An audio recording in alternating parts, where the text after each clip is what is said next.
What is up, guys? RSC6414 here, back with another video. This time I'm reviewing WWE Monday Night Raw. Ended about an hour and a half ago, and wow, what a Raw we had.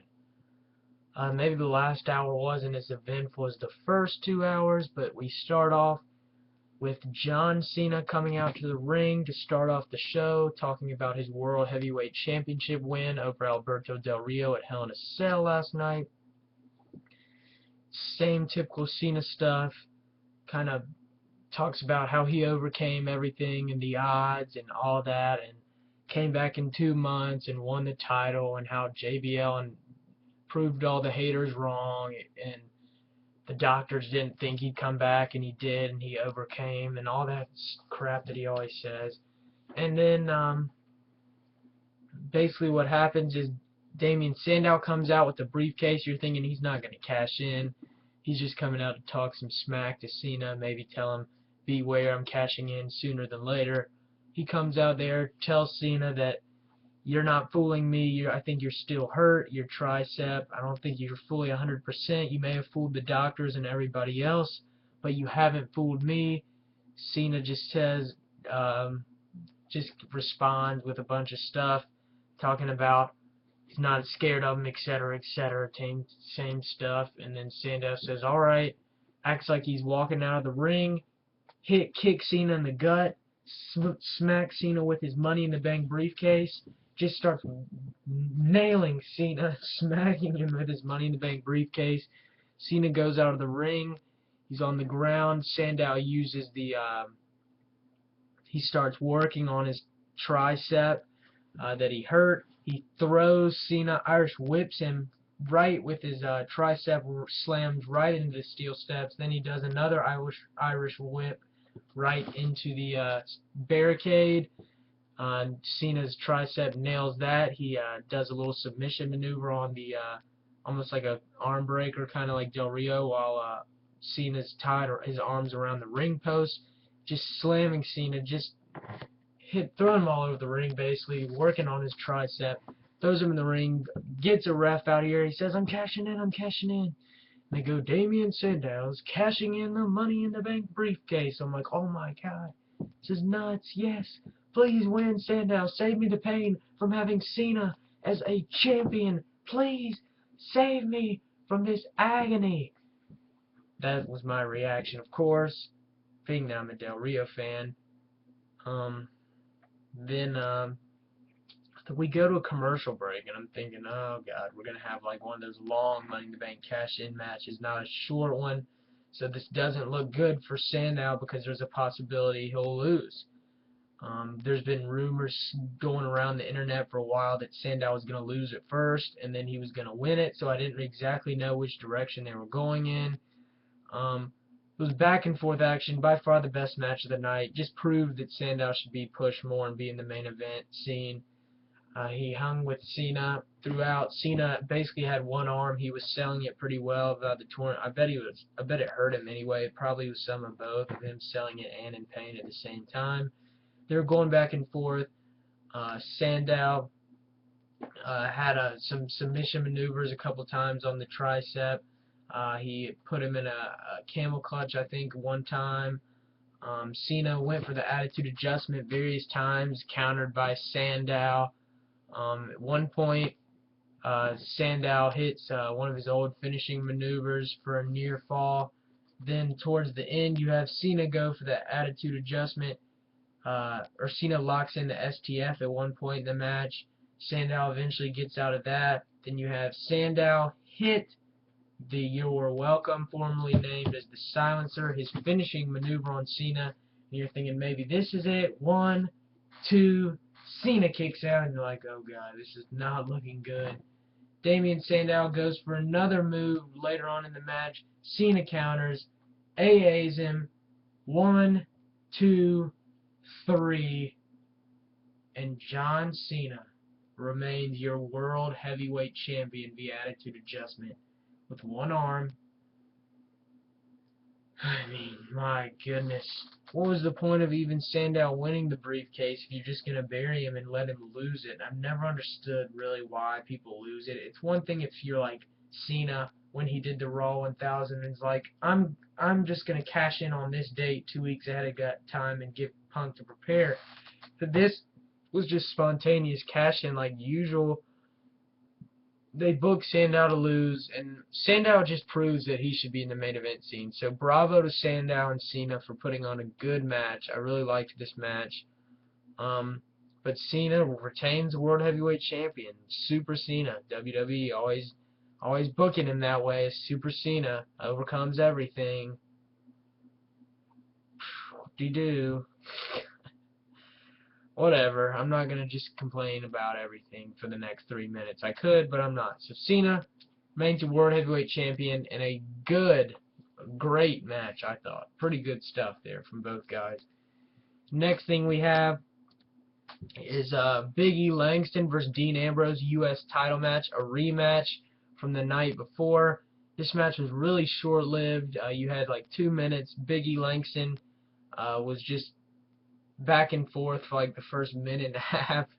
Then Dean Ambrose Irish whips Big E Langston. Langston gets the feet knocked out from underneath him by Reigns, and Reigns just jumps at him, ambushes him with Ambrose and Rollins, who are out on the outside. They're just going at it. All of them just going on top of Big E like they always do. The Hounds of Justice, as they call themselves. Dean Ambrose, Seth Rollins, Roman Reigns punches all over Big E's skull, just stomping him, mugging him basically. And then here come the Usos to Big E Langston's aid. They take out Seth Rollins, they take out Roman Reigns, clotheslines, super kicks, and then right after the Usos come to the aid, you already know it's going to happen. Brad Maddox comes out and it's like, we're making this a 3-on-3 tag match right now. So Big E Langston and the Usos versus Roman Reigns, Seth Rollins, and Dean Ambrose of the Shield. This match was pretty good. It was shorter, but like a normal 3-on-3. We've seen this various times with the Usos and somebody versus the Shield, but this match was good. At one point you had one of the Usos try for a Superfly Splash. I think it was Seth Rollins who put his knees up so he couldn't hit it. Then you had towards the end of the match, you had Seth Rollins get super kicked by both Usos. He gets, or I think it was Dean Ambrose. Dean Ambrose or Jimmy and Jay both do a super kick on to Seth Rollins, and then all of a sudden, out of nowhere, they both turn around. Roman Reigns hits him with a double spear, a vicious double spear on both the Usos, pins him for the 1-2-3. The Shield win as expected in a pretty good match. Next thing we have, Shawn Michaels comes to the ring to explain himself about what happened of his actions last night when he super kicked Daniel Bryan to aid Randy Orton to get him the WWE Championship. This was pretty good. I liked it. He calls out Daniel Bryan. Bryan comes out. They look at each other face to face. Shawn Michaels explains himself. Says that Triple H has been there for him through thick and thin, and in his darkest hours, Triple H was there for him to help him overcome those situations. So basically he's saying, if someone's going to mess with my best friend when Daniel Bryan hit a running knee on Triple H last night, then that person's going to get it, is basically what he was saying. He's going to stick up for his best friend. Daniel Bryan didn't really understand. Shawn Michaels said he didn't expect him to understand. He said, just shake my hand. Daniel Bryan refuses. He said, just shake my hand, you piece of crap, or something like that. He said, I thought you were A+ all these years. I thought you were an A+ player, and now I'm not so sure anymore. And then Daniel Bryan just kind of stared at him. Shawn Michaels kept trying to give Daniel Bryan a handshake. Daniel Bryan finally gives him a handshake, kicks Shawn Michaels in the gut, puts him in the yes lock. Shawn Michaels is just tapping, and then we basically have Daniel Bryan and the referees come and break up the submission lock, and Daniel Bryan's in with the yes, yes, yes. And that was a pretty cool moment. I liked how they did that. So good stuff there. Backstage, Daniel Bryan's getting interviewed. She asks him a question. The lights go out. The Wyatt family's music goes on. They ambush Daniel Bryan, Rowan, and Harper, Irish whipping him against the wall, just throwing him all over the place. Then they throw him right into the Sister Abigail. Bray Wyatt said, "The devil made me do it." Throws Daniel Bryan up against the wall, slams a crate right into Daniel Bryan's shoulder, who's on the ground up against the wall. And then that's about it. Then you're thinking, oh gosh, because Kane was coming back to Raw for the first time since he since he returned last night on Hell in a Cell. Thinking, so he said the devil made him do it. Maybe Kane's aligned with the Wyatt family, like we might have thought for a while. So you didn't know what was going to happen. Next, you have Los Matadores versus 3MB for like the fifth or sixth time, I think. Heath Slater comes out with a fishing net to catch the bull El Torito. I laughed when I saw that. That was pretty funny. Los Matadores hit their double Samoan drop finishing maneuver on Drew McIntyre. Earlier on in the match, Heath Slater was looking under the ring for El Torito. El Torito sprayed him with a fire extinguisher, got in Heath Slater's eyes. Then El Torito runs at him and hits him in the back, in his bottom, while he's turned around with his head, with his horns and his mask. And then at the end, they put Heath Slater in the net and kind of make a joke out of it. And Los Matadores in with the on top of the 3MB in a whatever match, just kind of to get Los Matadores over, even though they faced him 5 times already. The next thing we have AJ Lee and Tamina versus the Bella Twins. Sorry, AJ. This match was decent, I thought. There wasn't a ton of things that stood out, in my opinion. First thing that happened was towards the middle of the end of the match, Tamina, Nikki Bella was in the ring, and Brie was on the ring apron. Then all of a sudden, Nikki Bella takes out Brie by accident, just like Nikki took out Brie last night. So they take out Brie from on the outside this time. Then you have Tamina hit the Samoan drop on Nikki Bella, who's in the ring. AJ Lee comes in, sets up, puts the Black Widow submission lock on Nikki Bella. Nikki taps, and AJ Lee and Tamina win in a decent, better than you'd think match. So the next thing we have Miz versus Kane. Kane returns. This match was 2 or 3 minutes, maybe even 4, I don't know. But the only thing that stood out, Miz was on the top rope going for a move, jumps. Kane catches him with his hand, sets him up for the choke slam. Kane choke slams Miz. 1, 2, 3. Kane is your winner. Kane calls out Stephanie McMahon. Kane tells Stephanie she's used her power too much and she's ruined lives and careers, and that's not right. And then he goes, but it is best for business. And he comes out, and you're thinking, what the heck is he doing? He walks towards Stephanie, takes off his mask, and he says, I'm your monster whenever you want. I'll be your monster whenever you need me. Just tell me, or something like that. Hands her the mask, walks off. So it looks like we've seen maybe the end of the mask Kane again. I have no idea, but it'll be interesting what we see from that. So that was we'll see how that plays out. Next thing we have a rematch from last night. Basically it was 2-on-1 handicap, but it ended up just being CM Punk versus Ryback. This match was CM Punk versus Ryback. The fans voted on it. It was a street fight. It was sort of shorter than I wanted it to be, 6 or 7 minutes probably. CM Punk hit a roundhouse kick on Ryback. Ryback rolls onto the table. CM Punk hits the flying elbow on Ryback, goes through the table again like he did last night at Hell in a Cell. This time, Punk locks in the Anaconda Vice submission maneuver. Ryback taps. CM Punk is your winner. They used some kendo sticks, maybe a chair or two. That was about it. So it wasn't too much of a street fight, but Punk wins. And yeah, that's it. Then you've got the Real Americans versus the Rhodes family, or I don't know what their tag team is. Maybe We'll just call them the Rhodes family for now. Cody Rhodes and Goldust. It was back and forth. Good match. I really enjoyed this match. I was more competitive than I thought. I thought it was just a match to put over the Rhodes family, but at one point you had Cesaro get tossed up in the air like he always does by Swagger and stomps on Cody Rhodes' back. That's a near fall. Then you have Cesaro hit a vicious uppercut like he always does, the European uppercut on Cody Rhodes. He looks like he may win off that. Goldust breaks up the pinfall there. Then you have, what else happens? Then you have a drop kick by Rhodes, and they close on each other off the top rope. Then towards the end of the match, you have Jack Swagger going for the Patriot Lock.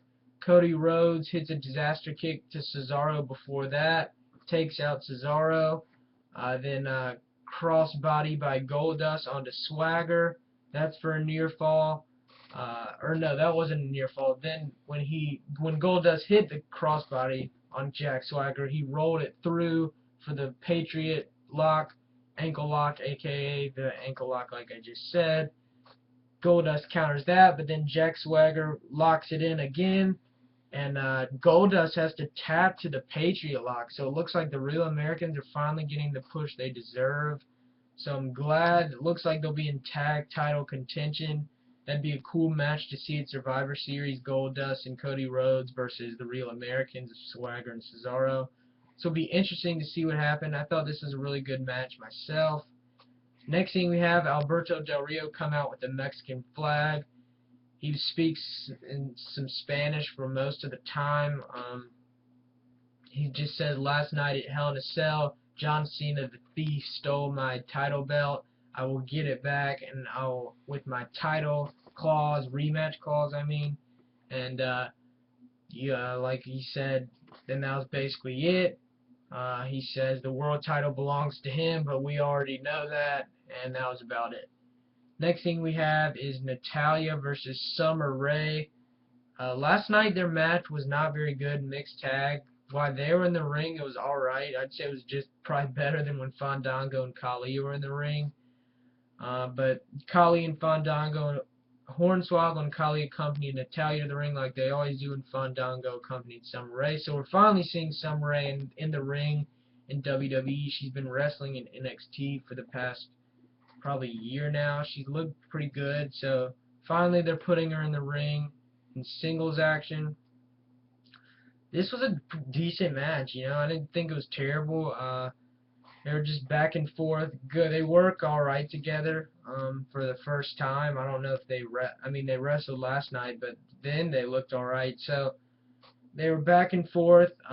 Towards the end of the match, outside of the ring, Fandango like slings Hornswoggle basically across the floor on the outside. Khali chops Fandango. Summer Rae starts barking at Khali in the ring while he's outside, saying, "Why'd you do that to Fandango?" Blah blah blah blah blah. Just kind of bitching at him. And then Natalya uses that to lock in the sharpshooter on Summer Rae. Summer Rae taps. Natalya is your winner, and it looks like we may have a little bit of a feud between those, so we'll see what happens. To be honest, I could care less, really. But good thing, I do care that Summer Rae is getting in the ring, because that's good. I'm glad. She's probably my favorite diva at the moment, so it'll be good. Next thing we have, Randy Orton's championship celebration. These celebrations always come to an end quick. You always know that it's not going to go smoothly. Basically, Triple H and Stephanie McMahon are in the ring at first. The superstars are on the entrance ramp, and they're watching. Triple H, Stephanie say that Randy Orton's an A-plus player, and he's definitely fulfilled Triple H's prophecy last night when he became champion. He's the face of the WWE, they said, and that's the kind of face of the WWE that we want. An A-plus player like Randy Orton. They call Randy Orton out. He basically holds up the title belt, celebrates a little, gives Stephanie and Triple H a hug, and then here comes Big Show running down the ring. The Shield are in the ring.